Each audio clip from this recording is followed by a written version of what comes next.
Olá, esse é o Genipapo, um podcast sobre ciência, tecnologia e engenharia de alimentos.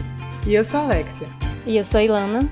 E nós somos graduandas do curso de Engenharia de Alimentos na Universidade Estadual de Feira de Santana, UFES, aqui na Bahia. Nós estamos na nossa segunda temporada, em que falaremos sobre experiências profissionais para os engenheiros de alimentos.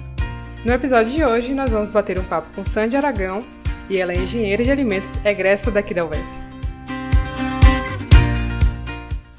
Oi, Sandy. Olá, meninas, tudo bem com vocês?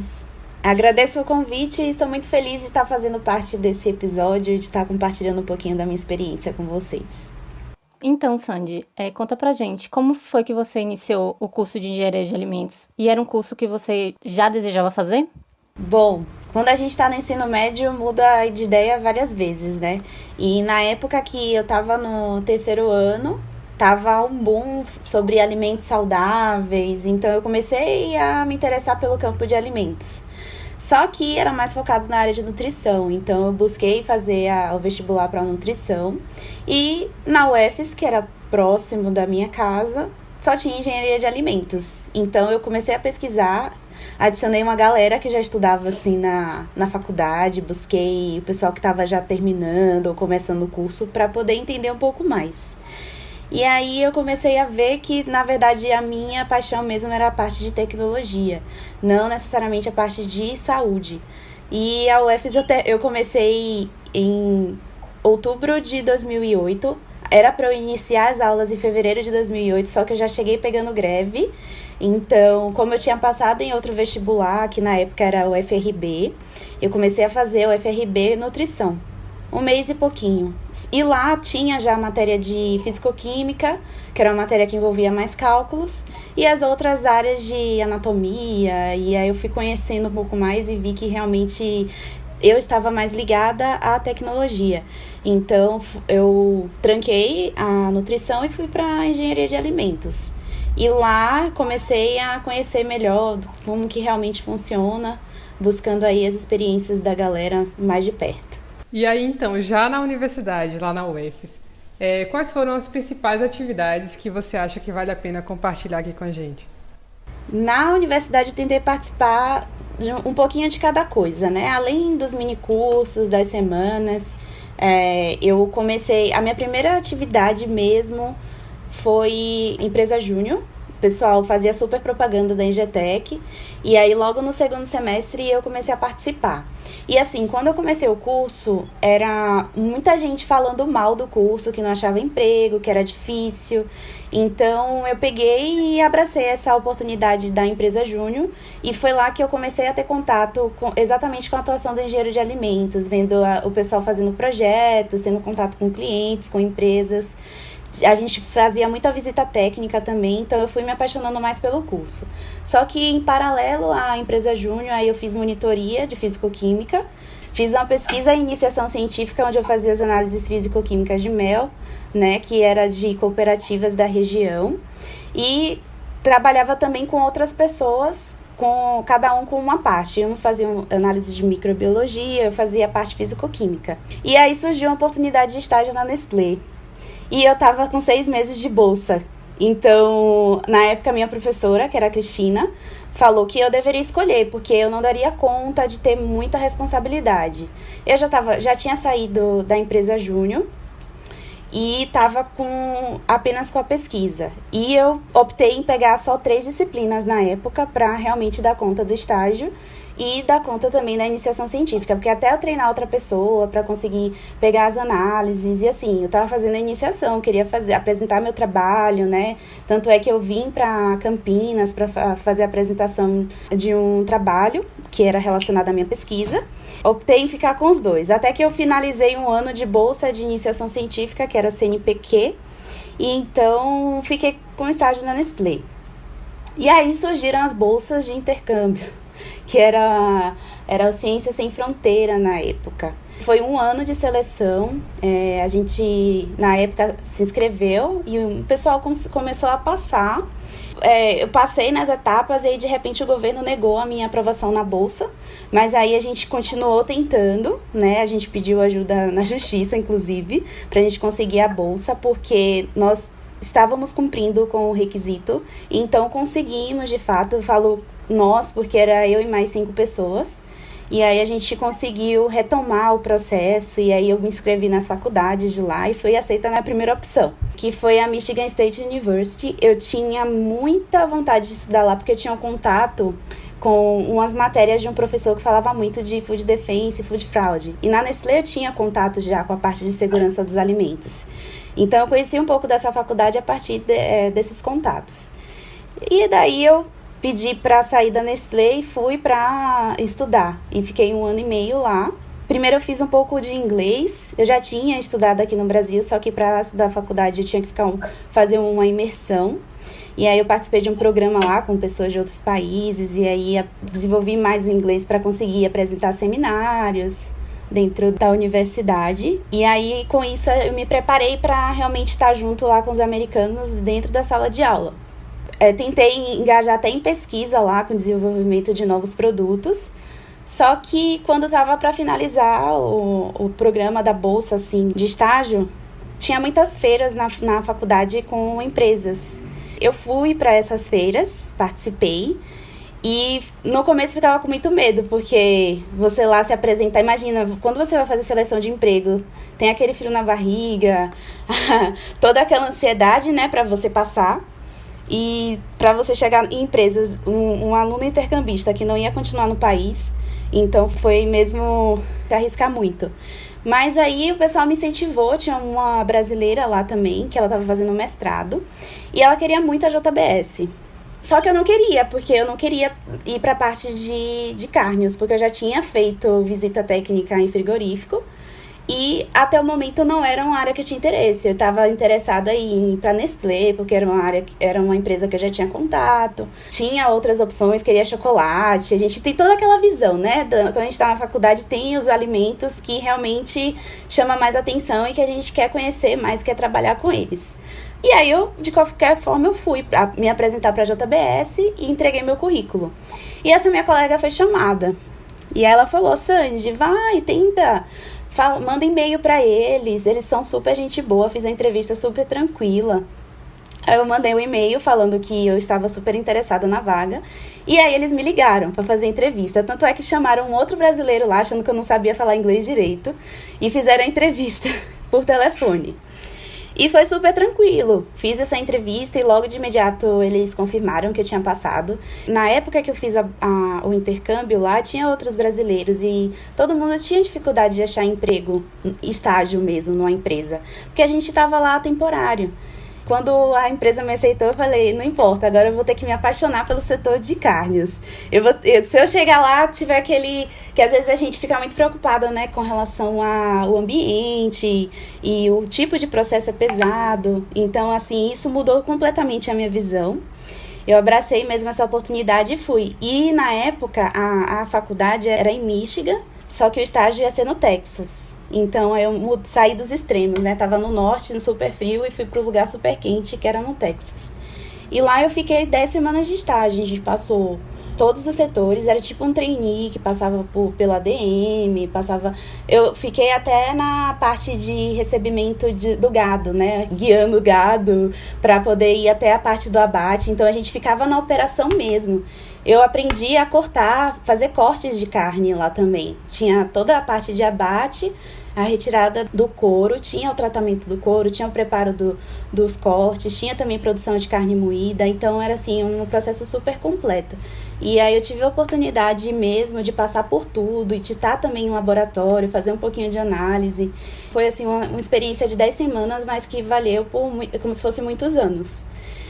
E aí quando eu voltei... Faculdade de greve, para variar, né? Foram muitas greves, inclusive eu entrei em 2008, formei em 2016, longo tempo. Porém, teve muita greve e só de intercâmbio foi 1 ano e meio.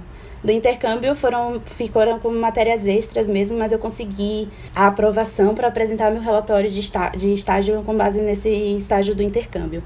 E aí, quando eu voltei, eu fiz um mesinho num pequeno laticínio em Cruz das Almas, que foi a Maralate, e lá tive a oportunidade de estar implementando um pouquinho de cada coisa que eu aprendi, cada experiência que eu passei aí. voltei às aulas, aí teve a formatura e então veio a jornada aí de busca pelo primeiro emprego. Então, com relação a essas experiências, as coisas que eu vivi na faculdade foi tudo isso. Tentei participar um pouco de cada coisa e foi o que realmente me ajudou muito, assim, a ter mais segurança e estar exercendo essa carreira. Realmente você fez muita coisa, né? Então, diante de todas essas atividades que você fez durante esse período, o que você acha que foi o seu maior desafio ainda na graduação? O meu maior desafio na graduação, acredito que foi conciliar as atividades. Eu não morava mais com meus pais, dividia casa e eu tentava me envolver em tudo para conseguir dar conta, então foi bem desafiador, porque principalmente na época em que eu fazia o estágio e a iniciação científica, onde eu me via, onde eu tinha necessidade de ir para a faculdade final de semana, até domingo, para conseguir fazer as análises e conseguir entregar as coisas dentro do prazo. Porque além de tudo isso, a gente tem que lembrar que tem as provas, os cálculos da vida, né, para a gente conseguir dar conta. Eu tenho uma pergunta também. Como você se sentiu ao usar a sua formação de engenharia daqui da UFES na sua atuação lá no exterior, nos Estados Unidos, no caso? Quais foram as principais diferenças que você observou da sua formação aqui para o que você usou lá nos Estados Unidos? E o que é que você considerou mais desafiador nesse caso da atuação lá? Tem várias frentes, né? Hoje a gente tem um mercado bastante amplo, a gente pensa que não, mas tem várias coisas que a gente pode atuar como engenheiro de alimentos. Lá não existe a profissão engenheiro de alimentos. Tanto é que quando eu fiz o curso lá, eu me inscrevi em Food Science, eu não fiz Food Engineering. Então, aí eu fiz algumas matérias relacionadas a vinho, é mais a tecnologia mesmo, né? Cereais. Então, assim, tem a atuação, sim, de qualidade, de produção. É bem semelhante com o que a gente faz, mas o nome de cargo, assim, vai ser diferente.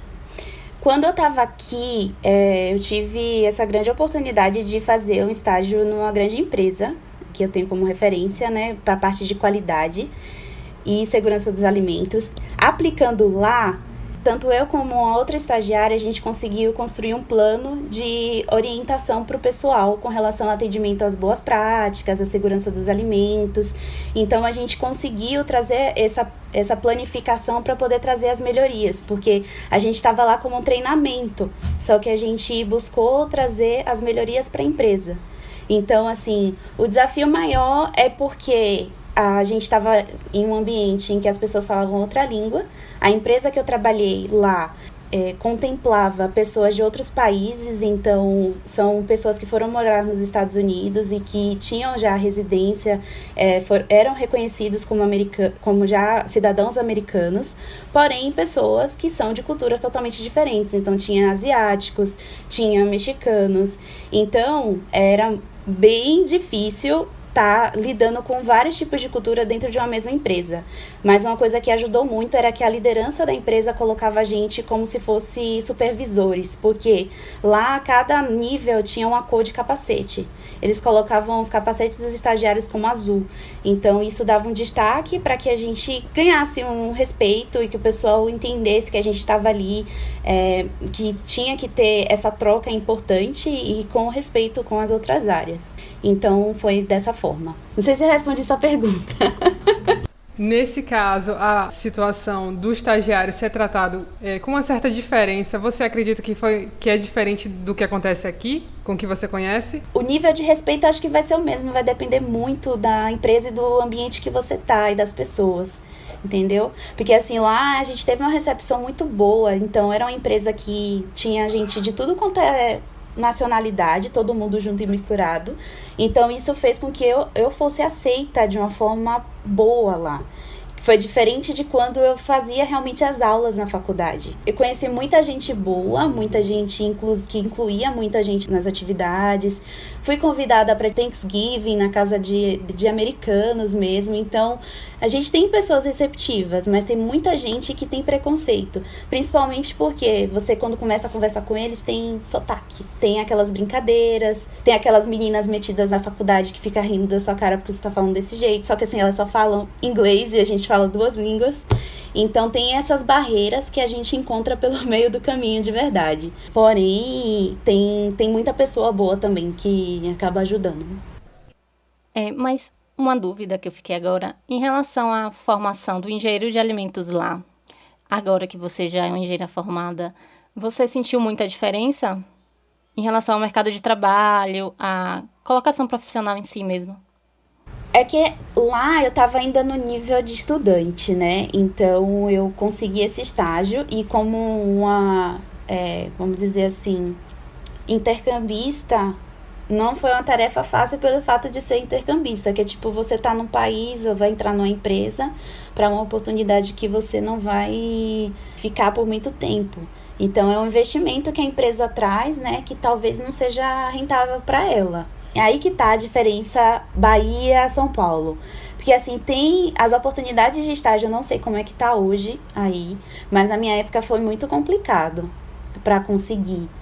Então, o número de empresas é menor, então tudo isso influencia, né? É diferente de você estar num local que tem mais oportunidades.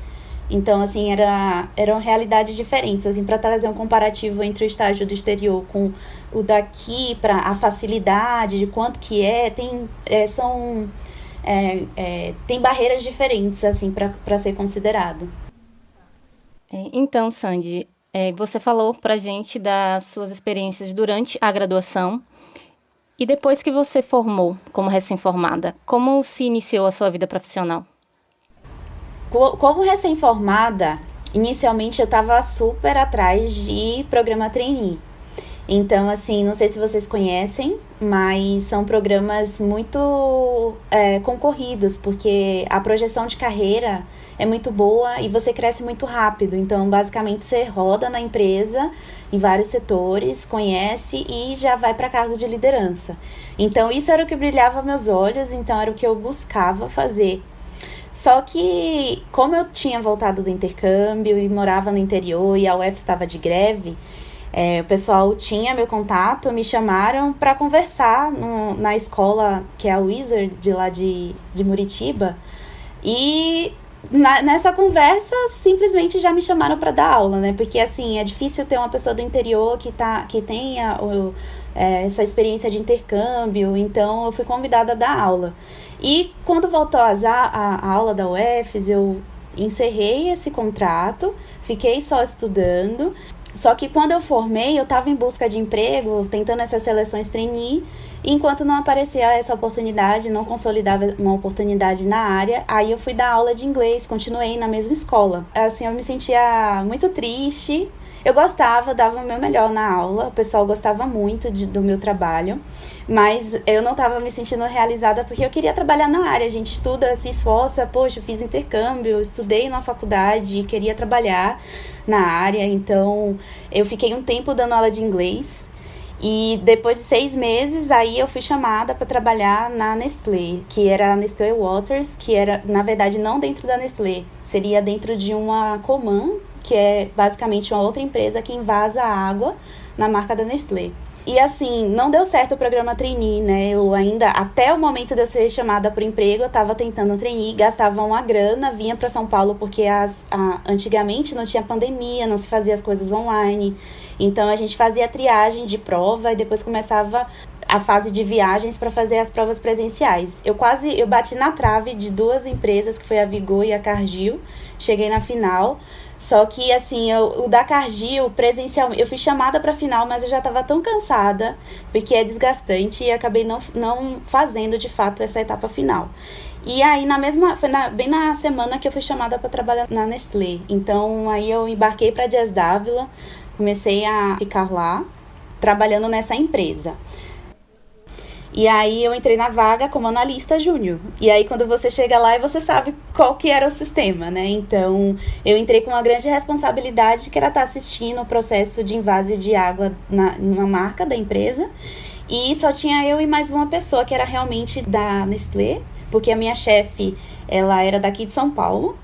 Então, eu fiquei lá cuidando do processo e implementando as ferramentas para poder conseguir começar o processo de certificação da empresa na FSC 22000, porque era um requisito da Nestlé de toda a empresa ser certificada.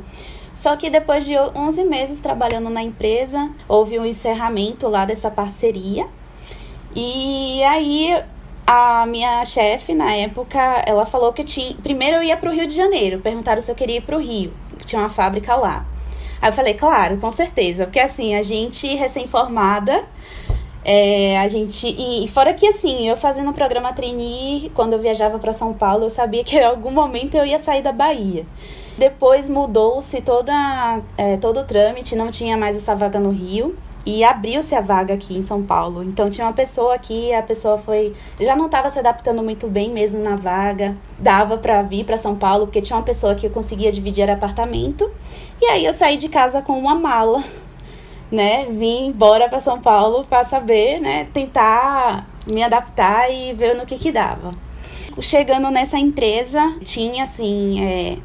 Eu percebia que quando você chega, um baiano chegando numa empresa em São Paulo, as pessoas têm um preconceito, sabe? De que, baiano gosta de ficar na rede, bebendo água de coco, é preguiçoso. Então, assim, querendo ou não, existe sim esse preconceito.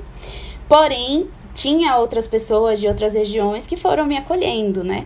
Só que quando eu cheguei na empresa, eles viram quem é a Sandy de verdade. E aí eles quebraram totalmente esse conceito, eu me senti muito mais incluída, fazia as atividades lá. E aí foi logo nessa oportunidade que eu entendi o porquê eu precisava ter passado um tempo dando aula de inglês. Que na aula de inglês eu tinha que ter criatividade o tempo inteiro para interagir os alunos, né? As aulas tinham que ser dinâmicas, o tempo inteiro eu tinha que estar criando coisa diferente, joguinhos e tudo mais. E foram faixas etárias diferentes, né? De criança até adulto. E nessa primeira oportunidade aqui em São Paulo eu entendi, né, o porquê de eu ter passado tudo isso. Que na verdade eu tive um grande destaque que era com relação aos treinamentos. Então os treinamentos que eu fazia eram dinâmicos, tinha joguinho, o pessoal gostava de competir entre si. E com isso eu fui ganhando meu espaço e trazendo a diferença. E o pessoal vendo que a baiana, na verdade, ela traz o diferencial para a empresa. E daí tinha um contato muito bom com todo mundo lá. Então, em determinado momento, a Nestlé vendeu a sua marca para o grupo Edson Queiroz, que é do Ceará, e virou a Minalba Brasil. Então, juntou as marcas de água da Nestlé com as marcas de bebidas da Minalba Brasil. E aí, depois de um tempo, essa minha chefe, ela foi pro corporativo. E aí, depois eu fui promovida para analista sênior no corporativo da Minalba Brasil. Então, nessa época, eu viajava muito. Cheguei a conhecer alguns estados daqui do Brasil, porque tinha algumas fábricas que eu precisava conhecer, fazer auditoria de boas práticas e tudo mais. E depois veio a pandemia, né? Só que nessa oportunidade de corporativo, eu sentia uma grande necessidade de ainda atuar dentro da indústria. Porque quando você está na indústria, você tem uma bagagem boa para você chegar no corporativo e padronizar processos. Então, como eu tinha experiência de Nestlé, eu comecei a padronizar a parte de laboratórios, de ver a parte de auditorias, para começar a preparar as fábricas para certificar na FSC 22000. Então, eu tinha muita responsabilidade, era um peso muito grande. E lá só tinha eu e mais a coordenadora de qualidade. Então, assim, foi um período muito difícil. E ela me cobrava muito, eu era muito cobrada. Eu me dava bem com as pessoas das fábricas, mas era muito pesado. E chegou um momento até que eu já estava desacreditando de que em mim, será que consigo dar conta? Não consigo?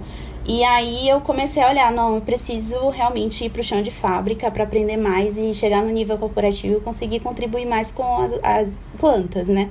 Tipo, a gente fala plantas, mas são as fábricas. Então, foi aí que eu me inscrevi em 3 vagas e aí aconteceu de eu ser chamada para a PepsiCo. Na entrevista, né, o pessoal falou que a fábrica era grande, que tinha mais de 600 pessoas só em área produtiva. E aí bom, beleza, vou abraçar, eu vou porque eu preciso conhecer mais a parte de alimentos, eu estava mais mergulhada na cultura da bebida, né, do processamento de bebidas. Então, eu fui para a PepsiCo e hoje é onde eu estou, tem já 1 ano e 6 meses. E lá tem a produção de salgadinho, né? Então hoje eu já estou dentro de um processo de alimentos novamente, que é desafiador para a parte de limpeza, para a parte de padronização. Então é onde que está meu atual desafio hoje.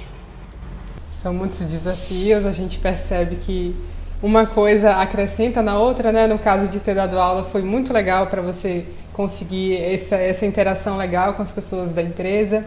Com esse conhecimento que você já tem hoje, com certeza você já tem muita experiência nessa área de qualidade, de food safety, que você comentou com a gente que fez. Você tem buscado outro tipo de amplificação de conhecimento, outros cursos, outras novas áreas de atuação? Sim, eu formei em engenharia de alimentos e aí a minha pós-graduação é em engenharia do sistema de gestão da segurança dos alimentos. Então, porque a minha paixão desde o começo de atuação no mercado era food safety. Só que agora na rotina de trabalho, eu comecei a interagir com outras áreas e percebi que eu tinha necessidade de evoluir mais. Então, saí um pouco da área de food safety e entender um pouco mais de projetos e de melhoria contínua. Então, hoje eu estou mergulhando um pouco mais na cultura de melhoria contínua, fazendo o curso de Green Belt, porque vai me dar um grande suporte até para expandir um pouco mais a área de atuação. Sair um pouco mais de qualidade, focada em segurança dos alimentos e um pouco mais focada para a área de processo mesmo, redução de custos, melhoria contínua. Na parte de segurança de alimentos, a gente pensa muito na saúde do consumidor, né? De você ter um produto seguro, então livre de contaminação. Então, a gente faz todos aqueles cuidados de limpeza, boas práticas, o HACCP, né? Que a gente vê muito na faculdade. Então, a gente faz todo esse estudo e prepara as pessoas e exatamente avalia o processo para garantir que o produto saia seguro para o mercado. Só que dentro da indústria, ainda tem a questão de cuidados com qualidade, que é a parte de sensorial, né, que é a parte de embalagem, né, de sair dentro da conformidade, né, dentro dos padrões de qualidade. E aí vem as questões de engenharia de processo, desenho sanitário, redução de custo. Então tem bastante coisa que dá pra gente estar ajudando, né, aí afora. Você percebeu alguma diferença entre os estados, as empresas de cada estado se comportam diferente? E baseado nisso, você tem alguma vontade de voltar para a Bahia ou você pretende continuar trabalhando em São Paulo? Então, cada empresa vai ter o seu perfil. Tanto é que quando eu pensei realmente se eu sairia da Minalba Brasil para trabalhar na PepsiCo, eu anotei os prós e contras. Então, vai muito de como você se identifica com o perfil da empresa. Por isso, quando você vai se candidatar, você precisa tentar conhecer, ver quem trabalha lá para poder entender como que funciona a rotina e a dinâmica. Então, vai influenciar muito isso. Tem a interferência do Estado? Tem, porque, por exemplo, aqui de São Paulo, as pessoas são mais, vamos dizer assim, mais distantes. Então, por exemplo, acho que o baiano é mais caloroso, tem mais aproximação entre pessoas. E aqui já tem um perfil diferente, né? Uma cultura diferente. E aqui em São Paulo as pessoas se misturam, tem gente de tudo quanto é lugar, né? Então, por exemplo, na empresa hoje que eu trabalho, tem gente da Paraíba, tem gente da Bahia, tem gente aqui de São Paulo mesmo, que vai se misturando e aí vai tendo toda essa diversidade. E aqui eu acho que tem muita demanda, vamos dizer assim, a gente vive correndo o tempo todo, uma correria total, só que isso também vai ter dentro de empresas na Bahia, que quando você entra na indústria, você vê que tudo é para ontem, então a velocidade sempre vai ter. A diferença, Estado, vai ter questão de um pouco de preconceito, vai ter a questão de você se adaptar à cultura, né, de se adaptar à rotina de ficar em metrô lotado, diferente do que estava no interior, com o ônibus, enfim. Então tem eu acho que essas implicações é que vai ser um pouco mais diverso, né? Mais diferente. Porém, a empresa, eu vejo que é muito do que ela prega, de como que é o perfil, de como que são as pessoas que se adaptam a esse perfil, entendeu? Então, não tem muita diferença com relação a isso. Porém, assim, se você perguntar, você gostaria de voltar? Por que voltaria? venho estando aqui porque tem a diversidade para oportunidades é muito maior. Não só de trabalho, como de cursos também, você acaba se entregando a essa cultura daqui. Mas tenho vontade de voltar para a Bahia, sim. Só que o que me impede de ir? É realmente ter uma oportunidade que realmente se adequa ao meu perfil e que minha experiência esteja compatível. Tendo uma oportunidade na Bahia, eu voltaria sim, porque assim, muito mudou por conta da pandemia, vou dizer, a princípio. Quando eu estava na faculdade, eu queria muito sair, eu fui expandindo desde o intercâmbio e estando aqui. Só que com a pandemia, você começou a ficar mais presa à parte online. Então, parou mais a questão de curso presencial. Então, quando a gente precisava viajar muito para São Paulo, que os eventos de engenharia de alimentos se concentram aqui, por exemplo, por conta da pandemia não houve mais essa necessidade. Tudo ficou muito mais online. E a chance de eu ver a minha família caiu muito. Antes eu viajava mais vezes para Bahia, agora eu viajo menos vezes. Então, aí me trouxe mais um pouco de vontade de, sim, retornar. Mas, enquanto a gente tem oportunidade aqui, a gente vai ficando.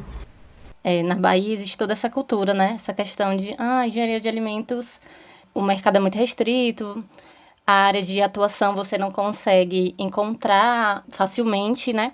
Então, nós como engenheiros de alimentos, a gente indo, de repente, para São Paulo, para o Sudeste, a gente consegue encontrar um trabalho mais facilmente? Você acha que é mais fácil em relação aqui ao Nordeste? Sim, porque aqui tem mais empresas, né? Falando assim, aí na região mesmo da faculdade, são poucas empresas de alimentos, né? E próximas também, até mesmo Salvador. E aqui em São Paulo tem bastante empresa. Então, desde multinacional a pequenas empresas, o número de oportunidades aqui acaba sendo maior. Mas a dificuldade também vai ser a mesma, vai ter as mesmas barreiras, né? Por isso que é muito importante, enquanto tá na faculdade, você pegar o máximo de oportunidade. E era isso que eu tinha medo, né? Quando eu tava na faculdade, eu tinha muito receio de ir pro mercado, porque eu ficava com receio de, meu Deus, se eu tiver uma dúvida, onde que eu vou procurar? Porque na hora a gente vai fazer uma prova, quer fazer tudo certo.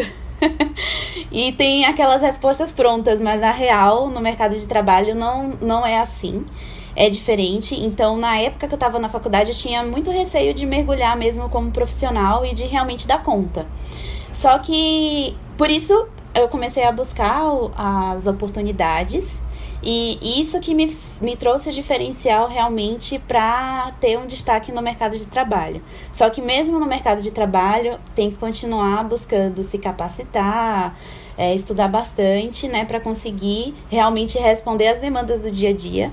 Hoje a gente tem a ferramenta da internet que facilita bastante, porque ajuda você a ter contato com profissionais que te ajudam, que troca figurinha. Então, por isso que é muito importante networking. Eu acho que aí na faculdade já se fala muito. Então, o tempo todo tá em conexão com outras pessoas da área para realmente trocar as ideias e conseguir resolver as demandas do dia a dia.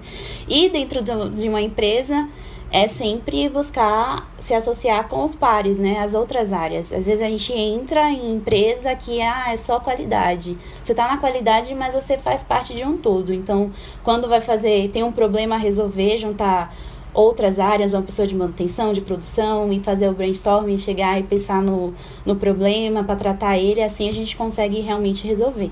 Realmente, ganhar experiência durante a graduação é muito importante. E às vezes a gente, como estudante, né, a gente não dá muito valor. Às vezes a gente só fica preso às matérias, querendo terminar logo as disciplinas e esquece de procurar essas experiências. E após essa chuva de conselhos valiosos que você deu, tanto para mim e para a Ilana, quanto para quem está ouvindo a gente, tem alguma mensagem que você queira deixar para o ouvinte que está se formando agora, o ouvinte que pretende fazer engenharia de alimentos? Algum conselho, algum recado que você quer passar?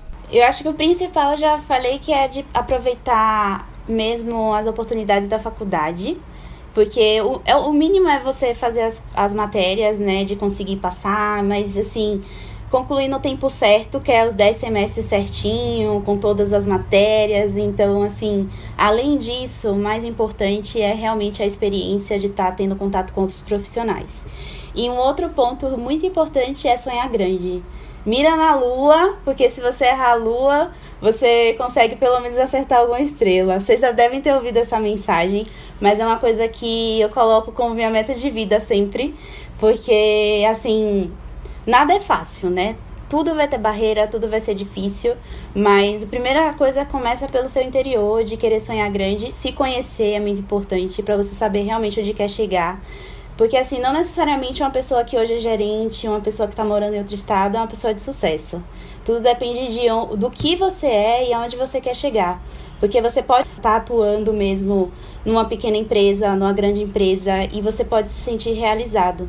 Então, a primeira coisa é se conhecer e, mais um item importantíssimo, esteja ao lado de pessoas positivas. Aí na faculdade você vai encontrar um monte de gente que está desanimada com o curso, que fala mal, ou até profissionais que reclamam da área. Então, entre em contato como vocês já estão fazendo, que é estar fazendo esse canal, né, essas entrevistas com os profissionais de engenharia de alimentos. Então, é importante essa conversa com essas pessoas e continuar sempre fazendo isso, porque realmente isso é o que vai motivar e que vai trazer o sucesso, tá? Ao lado de pessoas que também estão sonhando junto com vocês. Sensacional essa sua mensagem de finalização de episódio. Eu estou aqui inspirada. O objetivo dessa temporada é inspirar as pessoas e eu acho que ele vai ser alcançado, sim, com muito êxito, porque foi muito legal esse bate-papo de hoje. Parabéns aí pelo trabalho de vocês, porque eu queria muito ter tido isso na minha época, porque realmente ajuda bastante e traz a motivação para a rotina diária aí. Mas agora você está ajudando a motivar as outras pessoas. Fico muito feliz de fazer parte. E nós ficamos muito felizes de ter você aqui na nossa entrevista, contribuindo para as pessoas que vão ouvir, né, e se inspirar. Nós agradecemos a sua participação aqui e esse episódio de hoje fica por aqui. Tchau, tchau, pessoal. Tchau, Ilana. Tchau, Sandy. E tchau, ouvinte. Tchau, gente. Foi um prazer. Igualmente. Lembrando que vocês poderão interagir conosco através das redes sociais, pelo Instagram, @genipapopodcast, ou pelo e-mail, podcastgenipapo@gmail.com, enviando suas dúvidas, curiosidades, elogios ou críticas. Será uma alegria essa troca com vocês. Esse foi o nosso episódio de hoje e nós seguiremos preparando conteúdos imperdíveis para vocês. Obrigada por nos ouvir e até mais!